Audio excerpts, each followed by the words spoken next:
तो जय हिंद दोस्तों, क्या हाल हैं आप सबके।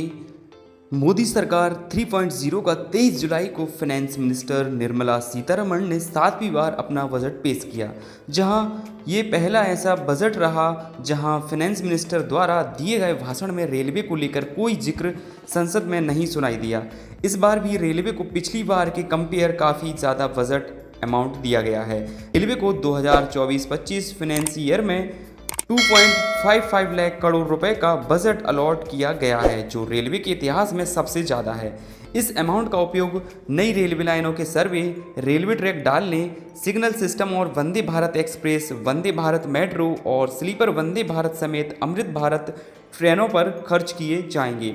साथ ही रेलवे इस साल के एंड तक 2500 जनरल कोच भी मैन्युफैक्चर करेगी। इस बजट में किन स्टेट को कितना पैसा मिला है, मध्य प्रदेश के जिन सांसदों ने क्षेत्र की समस्याओं से जुड़ी क्या मांगें दोबारा संसद में रेल मंत्री अश्विनी वैष्णव के सामने रखी हैं, आइए जानते हैं।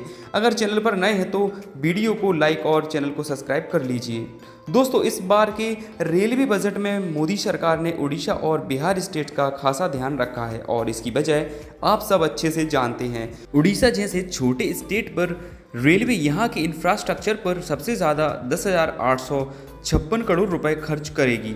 इसके अलावा टॉप 5 सबसे ज़्यादा बजट सेंशन स्टेट में उत्तर प्रदेश 19,848 करोड़ रुपए, महाराष्ट्र 15,940 करोड़ रुपए और मध्य प्रदेश 14,738 करोड़ रुपए और बिहार 10,033 करोड़ रुपए के साथ इस लिस्ट में टॉप 5 में बने हुए हैं। मध्य प्रदेश के भोपाल, जबलपुर, सागर, रीवा, नर्मदापुरम, खंडवा, बालाघाट के माननीय सदस्यों ने नई मांगों के अलावा कोविड काल में बंद की गई ट्रेनों को फिर से शुरू करने, ट्रेनों के स्टॉपेज देने और एमपी के अलग अलग हिस्सों से महानगरों के लिए न्यू ट्रेन शुरू करने के अलावा नई रेलवे लाइन बिछाने के मुद्दों पर प्रमुखता से अपनी मांग रखी। माननीय सदस्य श्रीमती लता वानखेड़े जी। माननीय अध्यक्ष महोदया, मैं आपका बहुत धन्यवाद ज्ञापित करती हूँ। आपने मुझे बोलने का अवसर दिया है। आज मेरा सदन में पहला वक्तव्य है और मैं बहुत धन्यवाद ज्ञापित करना चाहती हूँ सागर लोकसभा क्षेत्र की जनता जनार्दन का, जिन्होंने मुझे पंच से पार्लियामेंट पर पहुँचाया है। मैं सागर लोकसभा बुंदेलखंड मध्य प्रदेश से आती हूँ और जहाँ विदिशा जिले की 3 विधानसभाएं ऐसी हैं जहां अभी भी ट्रेन रूट का अभाव है, कुरवाई, शमशाबाद और सिरोंज। तो मैं माननीय हमारे यशस्वी रेल मंत्री जी से निवेदन करना चाहती हूं कि कृपया भोपाल से बैरसिया, शमशाबाद, सिरोंज, आरोन, गुना रेलवे लाइन, जिसका पूर्व में भी सर्वे हो चुका है लेकिन उस पर अभी तक काम शुरू नहीं हुआ है, तो उसका प्राथमिकता से रेल मार्ग निर्माण का कार्य प्रारंभ कराने की कृपा करें, जिससे यातायात सुगम हो सके और हमारे उस क्षेत्र का विकास सुनिश्चित हो सके। दूसरा महोदय जी, सागर से साउथ की तरफ जाने के लिए एक भी ट्रेन नहीं है और हमें बहुत ज़्यादा आवश्यकता है सागर से नागपुर रेल ट्रेन की, क्योंकि सागर से अधिकांश लोग ट्रीटमेंट के लिए नागपुर जाते हैं, उन्हें बहुत परेशानी का सामना करना पड़ता है। इसलिए माननीय रेलवे मंत्री जी से करबद्ध निवेदन करती हूं कि तत्काल सागर से नागपुर के लिए ट्रेन चलाने की महती कृपा करें। धन्यवाद माननीय सदस्य। माननीय सदस्य श्री आलोक शर्मा जी। माननीय सभापति महोदय, शून्यकाल में मुझे बोलने का आपने अवसर दिया, इसके लिए मैं आपका आभार व्यक्त करता हूं। माननीय सभापति महोदय, मैं भोपाल लोकसभा क्षेत्र से पहली बार चुनकर सदन में आया हूं। भोपाल मध्य प्रदेश की राजधानी है। मेरे भोपाल लोकसभा क्षेत्र के अंतर्गत बैरसिया विधानसभा रेलवे लाइन से कनेक्ट नहीं है। माननीय अध्यक्ष महोदय, आज पूरे भारत में रेलवे नेटवर्क का जाल बिछ रहा है। भोपाल बैरसिया विधानसभा के लोग आज तक इस सुविधा से वंचित हैं, जबकि भोपाल मध्य प्रदेश की राजधानी है। लोकसभा चुनाव के दौरान मैंने भोपाल की जनता जनार्दन से ये संकल्प लिया था कि आप मुझे सांसद बनाकर दिल्ली पहुंचाएंगे तो मैं आपके इस संकल्प को पूरा करूंगा। माननीय अध्यक्ष महोदय, मेरा आपके माध्यम से रेलवे मंत्री से निवेदन है कि वित्तीय वर्ष 2024-25 के बजट में भोपाल के बेरसिया रेलवे स्टेशन बनाने के लिए और इसको रेलवे लाइन सर्वे से जोड़ने के लिए इसको बजट में शामिल किया जाए। धन्यवाद। श्री दर्शन सिंह चौधरी। माननीय मंत्री जी से अध्यक्ष महोदय के माध्यम से निवेदन है कि हमारे यहाँ कोविड काल में पैसेंजर ट्रेन बंद हो गई और ये इटारसी से लेकर कटनी और उसके आगे जाती थी इलाहाबाद तक, और हमारे यहाँ जितनी भी, चूँकि ये बहुत महत्वपूर्ण ट्रेन है और उसके बंद होने से और छोटे छोटे स्टेशनों पे जिसमें वाहनी हो, बनखेड़ी हो और पिपरिया हो, सिमनी मालवा हो, इस तरह के छोटे स्टॉपेज पे हमारी बड़ी बड़ी ट्रेन नहीं रुकती, जिसके कारण हमारी आम जनता को बहुत दिक्कत होती है। कृपया मंत्री महोदय से निवेदन है कि इस ट्रेन को, शटल ट्रेन को पुनः शुरू करके और लोगों को रियायत देने की कृपा करेंगे। माननीय अध्यक्ष जी, माननीय दर्शन सिंह जी हमारे बहुत पुराने साथी हैं और मध्य प्रदेश में साथ काम करने का भी मौका मिला। मैं आपके माध्यम से निवेदन करना चाहूँगा माननीय सांसद जी से कि इंडिविजुअल ट्रेन्स का जब भी समय निकाल के रेल भवन में मिले और उसके बारे में चर्चा करके उसका समाधान करेंगे। भारती पारदी जी, आरती गलत लिखा है। धन्यवाद अध्यक्ष महोदया। मैं पहली बार मध्य प्रदेश के बालाघाट जिले से चुनकर आई हूँ, जहाँ मध्य प्रदेश में लिंग अनुपात में महिलाओं की संख्या बालाघाट में बहुत अधिक है। शायद इसीलिए मुझे महिला के तौर पर पहली बार वहाँ से जीतने का मौका मिला। मैं आदरणीय रेल मंत्री जी के संज्ञान में लेना चाहती हूँ। मेरा जो क्षेत्र है वो एक नक्सल से प्रभावित क्षेत्र है, जहाँ हमारी दोनों ही सरकार, चाहे प्रदेश की और आदरणीय मोदी जी की सरकार के आने के बाद, वहाँ पर नक्सल की वारदातें जरूर कम होती है, लेकिन अभी भी पिछड़ा क्षेत्र वो कहलाता है। वहाँ पर रेल की कनेक्टिविटी के लिए नैरो गेज से ब्रॉड गेज अटल बिहारी जी के समय में हुआ है, लेकिन अभी वहाँ सिंगल लाइन होने के कारण कनेक्टिविटी की बहुत ज़्यादा परेशानी होती है। मैं आदरणीय रेल मंत्री जी से आपके माध्यम से कहना चाहती हूँ कि वहाँ पर रेल की ट्रैक को बढ़ाया जाए, और दूसरा, वहाँ पर अध्ययन करने वाले मेरे जिले में विद्यार्थियों को कनेक्टिविटी के लिए वहाँ से भोपाल, इंदौर, किसी भी बड़े महानगर में जाना पड़ता है, तो ट्रेनों की सुविधाएं नहीं है। तो आदरणीय मंत्री जी से मैं निवेदन करती हूँ कि वहाँ पर जो महाराष्ट्र लगा हुआ मेरा क्षेत्र है 60 किलोमीटर पर, वहाँ पर बहुत सी ट्रेनें आती हैं, और इधर सिवनी जो मेरे ही कॉन्स्टिट्यूंसी में आता है, वहाँ पर भी पंचवेली जैसी ट्रेनों का स्टॉपेज होता है। तो उन ट्रेनों को बढ़ाते हुए जबलपुर से जाने वाली ट्रेनों को आगे बढ़ाया जाए और मेरे क्षेत्र से जोड़ा जाए, क्योंकि एशिया की सबसे बड़ी वहाँ पर मैग्नीज की खदान मेरे ही क्षेत्र मलाजखंड में है। तो गुड्स ट्रेनों के कारण भी बहुत ज्यादा परेशानी होती है। तो ट्रैक बढ़ाने की मांग रखती हूं आपके माध्यम से। धन्यवाद। जय हिंद। माननीय सदस्य आशीष दुबे जी।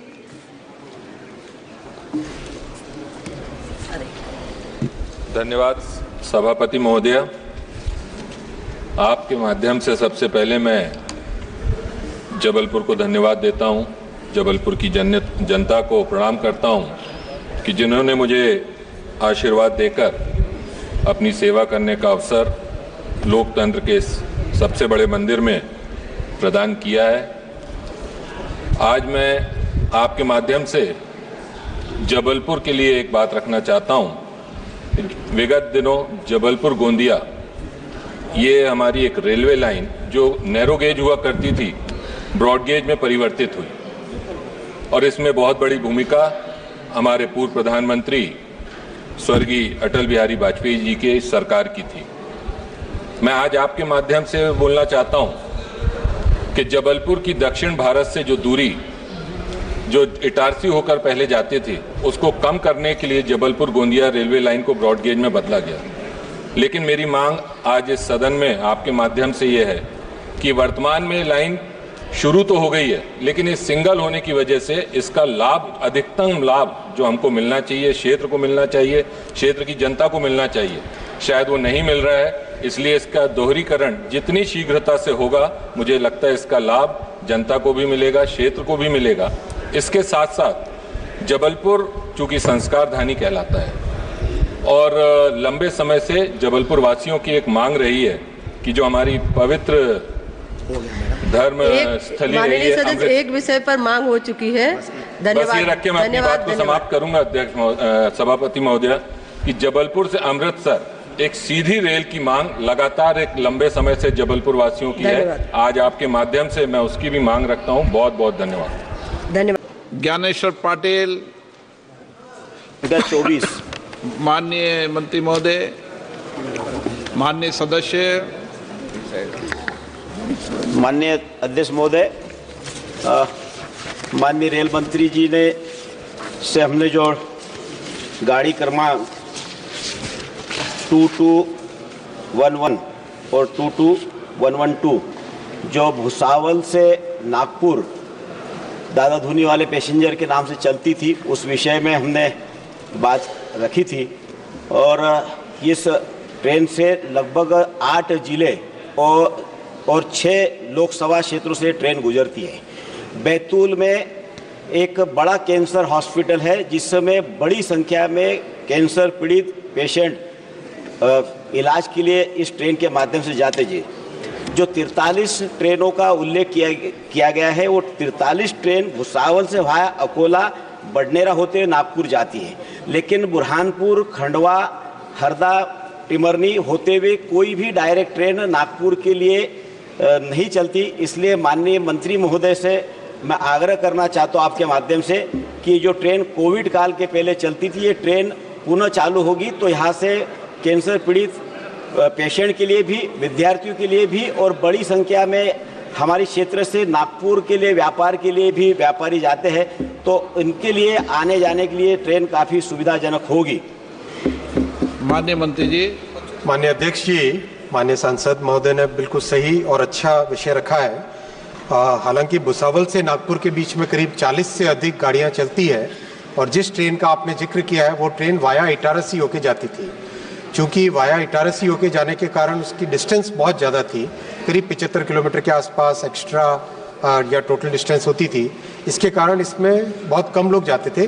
लेकिन मैं माननीय सांसद महोदय से रिक्वेस्ट करूंगा कि एक बार आपके क्षेत्र की, विशेषकर जो आपने खंडवा और जिस क्षेत्र की बात कही है, उस क्षेत्र के लिए अलग से कोई सुविधा अगर की जा सकती है तो हम दोनों साथ बैठ के अलग से उसकी कोई भी सुविधा इस ट्रेन के अलावा भी कोई दूसरी अगर व्यवस्था हो तो वो करने पे एक बार साथ बैठ के कर लेंगे। ओके, पूछना चाहते सब। माननीय अध्यक्ष महोदय, मैं माननीय मंत्री जी को भी बहुत बहुत धन्यवाद देना चाहता हूँ कि मेरे पिछले 2 वर्षों के कार्यकाल में माननीय मंत्री जी ने मेरे लोकसभा क्षेत्र में लगभग 17 ट्रेनों का स्टॉपेज दिया, तो उसके लिए धन्यवाद देना चाहता हूँ। और माननीय मंत्री जी को और माननीय प्रधानमंत्री मोदी जी को विशेष रूप से धन्यवाद भी देना चाहते हैं। 2500 करोड़ का पटरियों के सुदृढ़ीकरण के लिए और रीडेवलपमेंट के लिए भी बड़ी धनराशि दी है, लेकिन बहुत बड़ी कृपा की, लेकिन ये ट्रेन भी यदि चला देंगे तो बड़ी कृपा माननीय मंत्री जी की मेरे क्षेत्र की जनता पर होगी। बहुत बहुत धन्यवाद। माननीय श्री जनार्दन मिश्रा जी।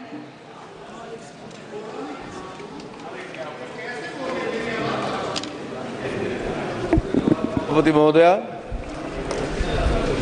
मैं आपका ध्यान हमारे रीवा संसदीय क्षेत्र से सिंगरौली, ये रीवा मिर्जापुर वाया हनुमाना रेलवे मार्ग की ओर आकृष्ट करना चाहता हूँ। हमारा ये क्षेत्र बहुत ही पिछड़ा क्षेत्र है और रेलवे की सुविधाओं से वंचित क्षेत्र है। इसके लिए एक रीवा से Mirzapur via Singrauli railway line का सर्वेक्षण पूरा हो चुका है और डीपीआर बनाने के लिए मांग की जा रही है। मेरा आपसे अनुरोध है, ये बहुत ही महत्वपूर्ण रेलवे लाइन है और इसमें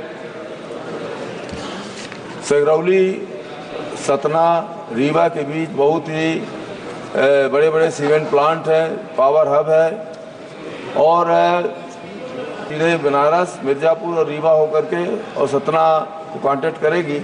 इसलिए मेरा रेल मंत्री महोदय से आग्रह है कि इस रेलवे लाइन के लिए बजट आवंटन किया जाए और रीवा से मिर्जापुर वाया रेलवे लाइन का निर्माण कराया जाए। धन्यवाद।